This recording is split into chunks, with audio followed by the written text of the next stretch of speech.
வணக்கம். ஆகாஷ்வாணி மாநில செய்திகள் வாசிப்பவர் ஷர்மிளா ரோஷன். தலைப்புச் செய்திகள். மக்களவைக்கு 6வது கட்டமாக 58 தொகுதிகளுக்கு இன்று நடைபெறும் தேர்தலில் பகல் 1 மணி நிலவரப்படி 39.13% வாக்குகள் பதிவாகியுள்ளன. தேசத்தை வளர்ச்சியடைந்த நாடாக உருவாக்க தாம் முழுநேரமும் பணியாற்றி வருவதாக பிஜேபி மூத்த தலைவரும் பிரதமருமான திரு நரேந்திரமோடி தெரிவித்துள்ளார்.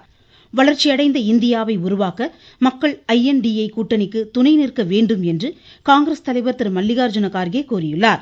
தமிழ் வளர்ச்சிக்கான திட்டங்கள் தமிழ்நாட்டில் திறம்பட செயல்படுத்தப்படுவதாக அரசு தெரிவித்துள்ளது.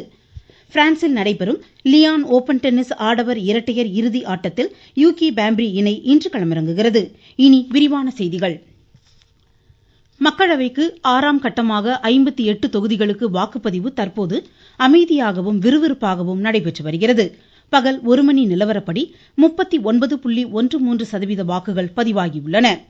பீகாரில் 36.48%, ஹரியானாவில் 36.48%, ஜார்க்கண்டில் 42.54%, டெல்லியில் 34.37%, ஒடிசாவில் 35.69%, உத்தரப்பிரதேசத்தில் 37.23%, மேற்கு வங்கம் 54.8%, ஜம்மு காஷ்மீரில் 35.22% வாக்குகள் பதிவாகியுள்ளன. இத்துடன் ஒடிசா மாநில சட்டப்பேரவைக்கு 3ஆம் கட்டமாக இன்று நடைபெறும் தேர்தலில் 35.69% வாக்குகள் பதிவாகியுள்ளன. இந்த தேர்தலில் குடியரசுத் தலைவர் திருமதி திரௌபதி முர்மு, குடியரசு துணைத் தலைவர் திரு ஜெகதீப் தன்கர், தலைமை தேர்தல் ஆணையர் திரு ராஜீவ்குமார், காங்கிரஸ் கட்சியின் திருமதி சோனியா காந்தி, திரு ராகுல் காந்தி, மத்திய அமைச்சர் டாக்டர் எஸ் ஜெய்சங்கர், ஆம் ஆத்மி கட்சித் தலைவர் திரு அரவிந்த் கெஜ்ரிவால் உள்ளிட்டோர் புதுதில்லியில் இன்று தத்தம் வாக்குகளை செலுத்தினர். இத்தேர்தலில் 889 வேட்பாளர்களின் வெற்றியை 11,13,00,000 வாக்காளர்கள் நிர்ணயிக்கின்றனர். 7 கட்ட மக்களவை தேர்தலுக்கான வாக்கு எண்ணிக்கை வரும் 4ஆம் தேதி நடைபெறுகிறது. ஹரியானா மாநிலம் கர்னல் மற்றும் உத்தரப்பிரதேச மாநிலம் கெய்ன்சரி சட்டப்பேரவை தொகுதிகளுக்கும் இன்று இடைத்தேர்தல் நடைபெறுகிறது. இதனிடையே 7 மாநிலங்கள் மற்றும் ஒரு யூனியன் பிரதேசத்தின் 57 மக்களவை தொகுதிகளுக்கு வரும் 1ஆம் தேதி நடைபெறும் 7வது இறுதிக்கட்ட தேர்தலுக்கான பிரச்சாரம் விறுவிறுப்படைந்துள்ளது. இத்தொகுதிகளில் தேசிய மற்றும் மாநில அரசியல் கட்சி தலைவர்கள் பரப்புரையில் முனைப்புடன் ஈடுபட்டுள்ளனர். பீகார் மாநிலம் பாட்னாவில் இன்று தேர்தல் பரப்புரை மேற்கொண்ட பிஜேபி மூத்த தலைவரும் பிரதமருமான திரு நரேந்திரமோடி 2047ஆம் ஆண்டு தேசத்தை வளர்ச்சியடைந்த நாடாக உருவாக்க தாம் 24 மணி நேரமும் பணியாற்றி வருவதாக எடுத்துரைத்தார். ஆனால் INDA கூட்டணி தமக்கு எதிராக குறை கூறுவதை மட்டுமே பணியாக கொண்டிருப்பதாக குற்றம் சாட்டினார். மத ரீதியாக இட ஒதுக்கீடு வழங்குவது அரசியல் சாசனத்திற்கு எதிரானது என்றார். பீகார் கரக்கட், பக்சர் மக்களவை தொகுதிகளுக்கு உட்பட்ட பகுதிகளில் அவர் இன்று தேர்தல் பேரணியில் பங்கேற்கிறார்.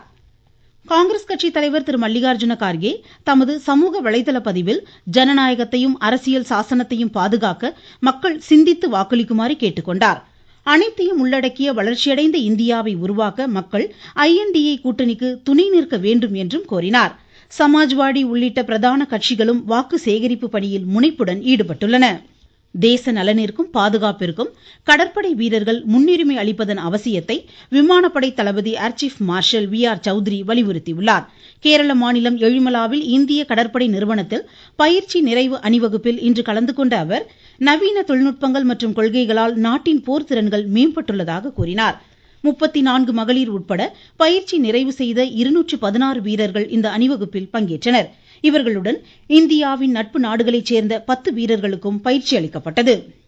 தமிழ்நாட்டில் கோடை விடுமுறைக்கு பின்னர் பள்ளிகள் வரும் 6ஆம் தேதி திறக்கப்படும் என்று பள்ளிக்கல்வித்துறை அறிவித்துள்ள நிலையில் அனைத்து மாவட்டங்களிலும் உள்ள அரசு பள்ளிகளுக்கு பாட புத்தகங்களை அனுப்பும் பணி தொடங்கியுள்ளது. தஞ்சை மாவட்டத்தில் பாட புத்தகங்கள் அரசு பள்ளிகளுக்கு அனுப்பும் பணிகள் குறித்து எமது செய்தியாளர். தஞ்சாவூர் கல்வி மாவட்டத்தில் 197 பள்ளிகளுக்கு 1ஆம் வகுப்பு முதல் 12ஆம் வகுப்பு வரை பயிலும் மாணவ மாணவிகளுக்கு பாடப்புத்தகங்கள் வழங்குவதற்காக பாடப்புத்தகங்கள் அந்தந்த பள்ளிகளுக்கு அனுப்பும் பணி நடைபெற்று வருகிறது. தஞ்சாவூர் மேம்பாலம் அருகே உள்ள அரசு மேல்நிலைப் பள்ளியில் இருந்து புத்தகங்கள் அனுப்பும் பணி நடைபெற்று வருகிறது. இந்த பணிகள் நிறைவடைந்த பிறகு மாணவர்களுக்கு சீருடை, காலணி, புத்தகப்பை ஆகியவை அனுப்பும் பணி தொடங்கப்படும் என அதிகாரிகள் தெரிவித்துள்ளனர். தஞ்சாவூரில் இருந்து நந்தகோபால்.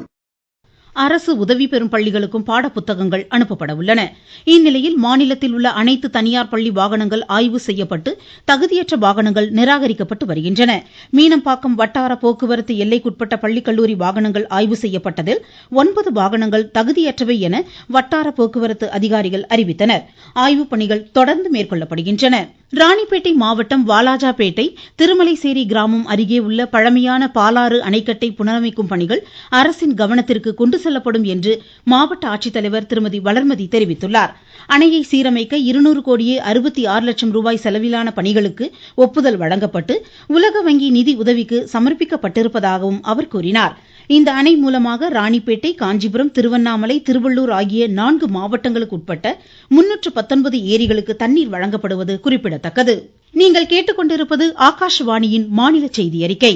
தமிழ் வளர்ச்சிக்கான பல்வேறு திட்டங்களை திறம்பட செயல்படுத்தி வருவதாக தமிழக அரசு தெரிவித்துள்ளது. உலகெங்கிலும் வாழும் தமிழர்களை ஒருங்கிணைத்து அவர்களின் பங்களிப்பை அங்கீகரிக்க ஆண்டுதோறும் ஜனவரி 12ஆம் தேதி வெளிநாடு வாழ் தமிழர் தினமாக கொண்டாடப்படுவதை அரசு சுட்டிக்காட்டியுள்ளது.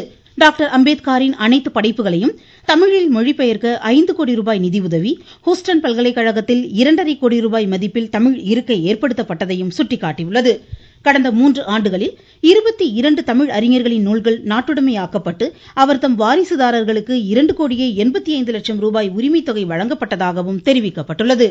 உலக தமிழ் செம்மொழி மாநாட்டை சென்னையில் அடுத்த ஆண்டு சிறப்பாக நடத்துவதற்கான பணிகள் முனைப்புடன் மேற்கொள்ளப்பட்டு வருவதாகவும் அரசின் செய்திக்குறிப்பு தெரிவிக்கின்றது. தமிழ்நாட்டில் தென்மேற்கு பருவமழை முன்னெச்சரிக்கை நடவடிக்கைகளை மாவட்ட ஆட்சித்தலைவர்கள் முனைப்புடன் மேற்கொள்ள தமிழக அரசின் தலைமைச் செயலர் திரு சிவதாஸ் மீனா அறிவுறுத்தியுள்ளார். சென்னையில் இன்று நடைபெற்ற இது தொடர்பான ஆலோசனைக் கூட்டத்தில் உரையாற்றிய அவர் அனைத்து நீர்நிலைகளும் தூர்வாரப்பட்டு வருவதாக சுட்டிக்காட்டினார். வெள்ளம் ஏற்படும் நீர்நிலைகள் கண்டறியப்பட்டு வடகிழக்கு பருவமழையை எதிர்கொள்வதற்கான நடவடிக்கைகளையும் முழுவீச்சில் மேற்கொள்ள மாவட்ட நிர்வாகம் தயார் நிலையில் இருக்க அவர் அறிவுறுத்தினார். மாநிலம், மண்டலம், மாவட்ட நிலைகளில் சிறப்பு குழுக்கள் ஏற்படுத்தப்பட்டு ஒருங்கிணைக்கப்பட்டு இருப்பதாகவும் அவர் எடுத்துரைத்தார். கடலோரம் மற்றும் தென் மாவட்டங்கள், மேற்கு மாவட்டங்களில் தென்மேற்கு பருவமழை தொடங்கியுள்ளதை அடுத்து இந்த கூட்டம் முக்கியத்துவம் பெறுகிறது. வங்கக்கடலில் நிலை கொண்டுள்ள காற்றழுத்த தாழ்வு மண்டலம் ஆழ்ந்த காற்றழுத்த தாழ்வு மண்டலமாக வலுப்பெற்று மத்திய கிழக்கு வங்கக்கடலில் மையம் கொண்டுள்ளதாக சென்னை வானிலை ஆய்வு மைய இயக்குநர் திரு செந்தாமரை கண்ணன் தெரிவித்துள்ளார். நேற்று மத்திய வங்கக்கடல் பகுதிகளில் நிலவிய காற்றழுத்த தாழ்வு மண்டலம் வடகிழக்கு திசையில் நகர்ந்து இன்று காலை மத்திய கிழக்கு வங்கக்கடல் பகுதிகளில் ஆழ்ந்த காற்றழுத்த தாழ்வு மண்டலமாக வலுப்பெற்றுள்ளது. இது வட திசையில் நகர்ந்து நாளை 26ஆம் தேதி காலை புயலாக வலுப்பெறக்கூடும். இது மேலும் வட திசையில் நகர்ந்து தீவிர புயலாக வலுப்பெற்று நாளை நள்ளிரவு மேற்கு வங்கம் மற்றும் வங்கதேசத்திற்கு இடையே கரையை கடக்கக்கூடும். கனமழையை பொறுத்தவரை அடுத்த 24 மணி நேரத்தில் கன்னியாகுமரி, திருநெல்வேலி, தென்காசி உள்ளிட்ட மாவட்டங்களில் ஓரிரு இடங்களில் கனமழைக்கு வாய்ப்புள்ளது. வங்கக்கடலில் உருவான குறைந்த காற்றழுத்த தாழ்வு மண்டலம் காரணமாக சென்னை, அந்தமான் இடையே 2 மார்க்கங்களிலும் ஏர் இண்டியா விமான போக்குவரத்தின் 2 சேவைகள் இன்று ரத்து செய்யப்பட்டுள்ளன. கொல்கத்தா, விசாகப்பட்டினம் ஆகிய இடங்களிலிருந்து அந்தமானுக்கு இயக்கப்படும் விமான சேவையையும் ஏர் இண்டியா நிறுவனம் இன்று ரத்து செய்துள்ளது. தொடர் மழை காரணமாக நெல்லை மாவட்டம் பாபநாசம், சேர்வலாறு அணைகளின் நீர்மட்டம் வேகமாக உயர்ந்து வருவதாக எமது செய்தியாளர் தெரிவிக்கிறார்.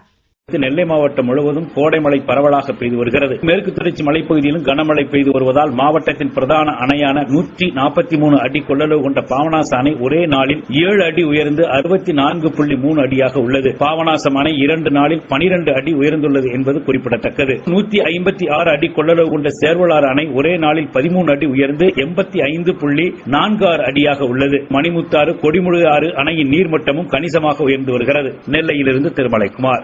பிரான்சில் நடைபெறும் லியான் ஓபன் டென்னிஸ் போட்டியின் ஆடவர் இரட்டையர் இறுதி ஆட்டத்தில் யூகி பாம்ப்ரி பிரான்சின் ஆல்பனோ இணை பின்லாந்தின் ஹாரி, பிரிட்டனின் ஹென்றி இணையை இன்று எதிர்கொள்கிறது. தென்கொரியா எச்சியானில் நடைபெறும் சர்வதேச வில்வித்தை குழு போட்டியில் இந்தியாவின் ஜோதி சுரேகா, பர்னீத் கவுர், அதிதி சுவாமி உள்ளடக்கிய மகளிர் அணி இன்று தங்கப்பதக்கம் வென்றுள்ளது. மீண்டும் தலைப்புச் செய்திகள். மக்களவைக்கு 6வது கட்டமாக 58 தொகுதிகளுக்கு இன்று நடைபெறும் தேர்தலில் பகல் 1 மணி நிலவரப்படி 39.13% வாக்குகள் பதிவாகியுள்ளன. தேசத்தை வளர்ச்சியடைந்த நாடாக உருவாக்க தாம் முழு நேரமும் பணியாற்றி வருவதாக பிஜேபி மூத்த தலைவரும் பிரதமருமான திரு நரேந்திரமோடி தெரிவித்துள்ளார். வளர்ச்சியடைந்த இந்தியாவை உருவாக்க மக்கள் INDA கூட்டணிக்கு துணை நிற்க வேண்டும் என்று காங்கிரஸ் தலைவர் திரு மல்லிகார்ஜுன கார்கே கூறியுள்ளார்.